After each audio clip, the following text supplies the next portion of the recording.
Dimanche 25 juin 2023. Nous sommes à la veille du début du Hajj en Arabie Saoudite. Les pèlerins quittent la Mecque pour le rite du Hajj à Mina. Dans ce bâtiment sont logés 7200 pèlerins du contingent étatique. Occasion pour Adama Bictogo, président de l'Assemblée nationale, de visiter les pèlerins ivoiriens. Ma visite est une visite fraternelle, je dirais très spirituelle, parce que nous nous engageons pour pratiquement la ligne droite du Hajj. Nous sommes venus ici pour prier pour la paix en Côte d'Ivoire. À 2h du matin, les pèlerins sont en tenue de sacralisation. 2 étoffes blanches pour les hommes et libre choix pour les femmes. Avec l'intention d'accomplir le Hajj à Tamatou, les pèlerins du contingent étatique et du privé sont en route pour la station d'Arafat, après un arrêt d'une journée à Mina. Nous sommes le 9e jour du mois de Zulhijja, 12e mois lunaire. Ce jour est appelé Arafat et c'est le jour du Hajj. Invocation de la réponse de l'appel de Dieu, émise depuis le mont Arafat, ou le mont de la miséricorde. Ce jour d'Arafat, tous les péchés sont pardonnés. Nous sommes dans la ferveur du Hajj, dans la dimension spirituelle du Hajj. Celui qui manque Arafat, c'est comme s'il avait manqué le Hajj. Car Arafat, c'est du lever du soleil jusqu'au coucher du soleil. Tout pèlerin qui a fait cette station, qui est la station de Arafat, serait affranchi, gracié par Allah subhanahu wa ta'ala aujourd'hui. Et nul ne veut manquer le pardon et le paradis de Dieu. De toutes les races, les pèlerins, malades et bien portants, sont présents.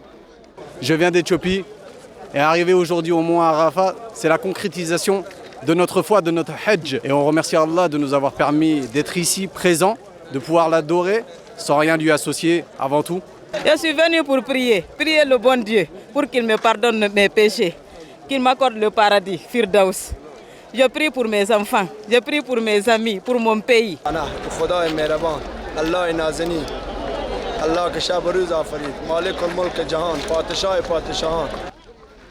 La montagne de la miséricorde est aussi le lieu de mettre fin à tout différend. Après plusieurs mois d'incompréhension, ces jeunes Ivoiriens décident ce jour d'Arafat de se libérer les cœurs pour naître de nouveau.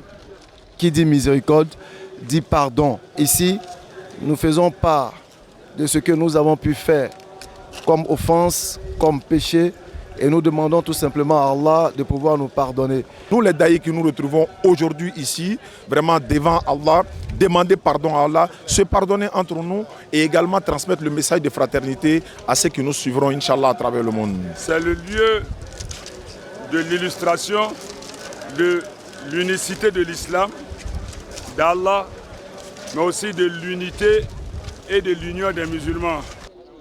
Accroupis, assis ou debout, ces musulmans implorent le pardon de Dieu à travers louanges et invocations. Certains font des prières au téléphone avec des proches depuis leur pays. Derrière cette barrière, ces pèlerins ne peuvent atteindre le mont Arafat. Mais leur prière, oui. Sur cette haute montagne, ces pèlerins invoquent Dieu. Sous ce soleil où l'on enregistre les 48 degrés Celsius, ces hommes et femmes observent la station d'Arafat dans le périmètre défini par le prophète de l'islam. Lorsque ces musulmans vont quitter Arafat, ils seront comme des nouveau-nés, tels sortis du ventre de leur mère, sans péché aucun. Dans les tentes, les pèlerins sont instruits à travers des sermons. Au coucher du soleil, les pèlerins sont sommés de quitter Arafat. Il est interdit d'accomplir les prières du soir ici. C'est seulement à 8 km d'ici, à Mousdalfa, que les prières du soir sont possibles. Et à Mousdalfa, tous les pèlerins sont logés à la même enseigne. Riches, pauvres, tous prient, mangent et dorment à même le sol, à l'image du repos éternel et du jour du jugement dernier. Au lever du soleil après la prière de l'aube, les pèlerins poursuivent leur parcours. Prochaine étape, Mina. Ils font une procession de 4 km de Mousdalfa à la ville des tentes.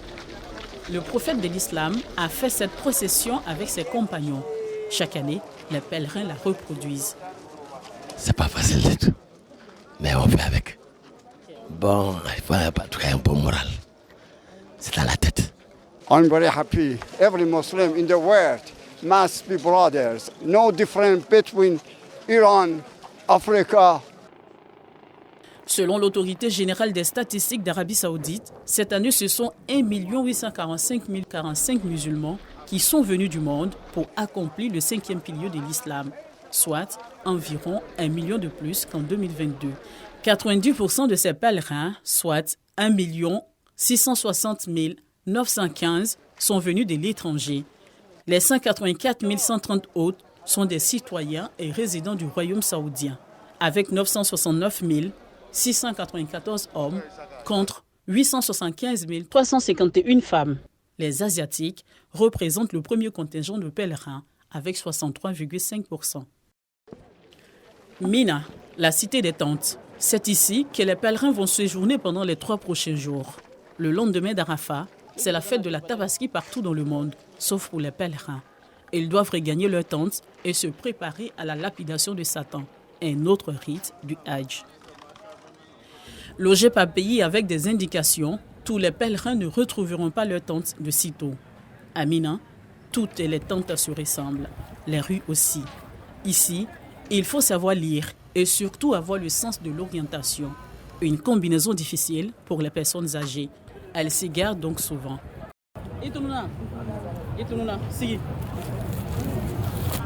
Kanakasi.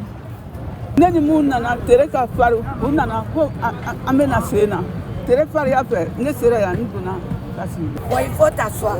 Ne t'a nous bila vol 14 mɔgɔ n'an banna ne n'i ta ka t'i bila sigi la. Il n'y a pas de problème, il faut te reposer. Ne dagina ka la yɔrɔ de ɲɛna na ne tɛ. An bɔra hiji la kunu. An bɔra ye fo fitiri waati. Kana don Mina. Ne bɔra jankaraw le dɔ sinɛ. N don ni ndɔn bɔ limana. Ne bɔra Burkina ne. N don la kawara la kan. A ma kɛ comme tunu. Sera yan dɔn na n y'a fili la ko. La police essaie d'orienter les pèlerins égarés, mais la langue parlée reste un autre blocage. Togo. Ouais. هذا 43 هي هنا تمشي من هنا سيدة. À l'école, c'est bon. J'ai sorti, je ne sais pas où je vais l'entrer. Et la chaleur ne facilite pas les choses. Les ambulances évacuent des blessés. Des personnes de bonne volonté se donnent pour mission d'aider ceux qui sont égarés à retrouver leur tente. Des mamans qui, à tout bout de champ, qu'on ramasse dans la rue, en train de pleurer. Et tout à l'heure, on nous a dit qu'il y a une vieille qui était couchée quelque part. Je suis allé moi-même dans le chariot, je l'ai poussée pour la mettre en chambre. Si vous avez les moyens pour faire partir vos mamans, vos papas à la Mecque, il faut faire vraiment un vrai discernement. Le Hajj, une épreuve, il est beaucoup plus pour les seniors. Malheureusement, certains de ces égarés vont passer toute la journée à tourner en rond à Mina. D'autres passeront même la nuit dehors, bien qu'ils portent des bracelets de repère.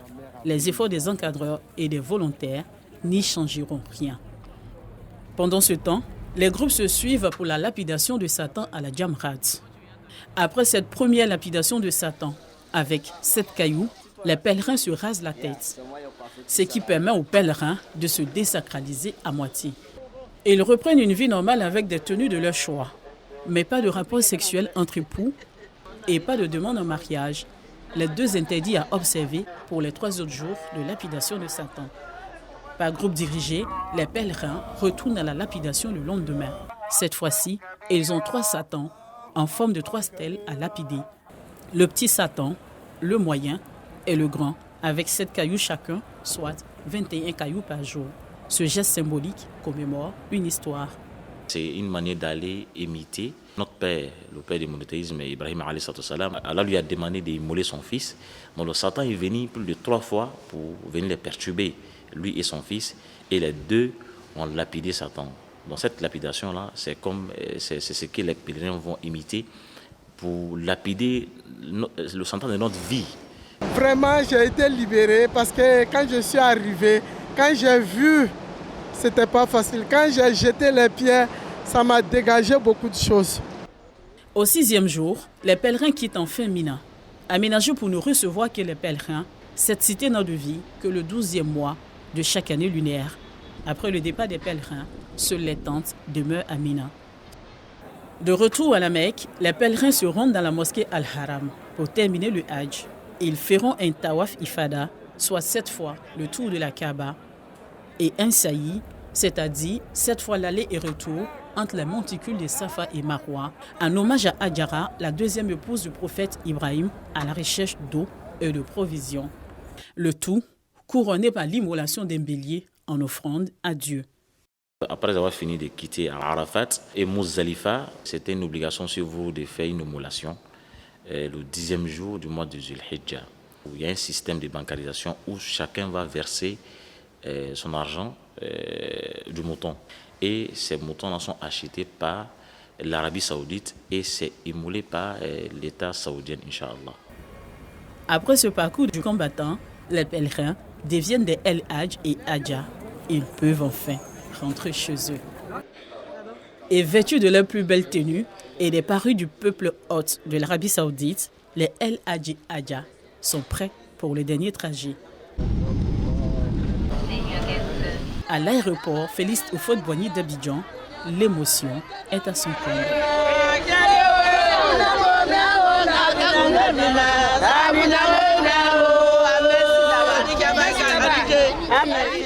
Sur les 1 845 045 pèlerins du Hajj 2023, certains ne rentreront jamais chez eux. Ils sont morts et enterrés en terre sainte de l'Arabie Saoudite. Certains d'entre eux souhaitaient vivement cette mort. Et les autres ont été surpris par la grande faucheuse. Et mourir pendant le Hajj, une belle mort, selon les écrits saints islamiques. Quant à ceux qui ont réussi cet exercice religieux, l'heure est à la célébration, mais surtout à la préservation des acquis du Hajj. Et un Hajj réussi n'a de mérite que le paradis.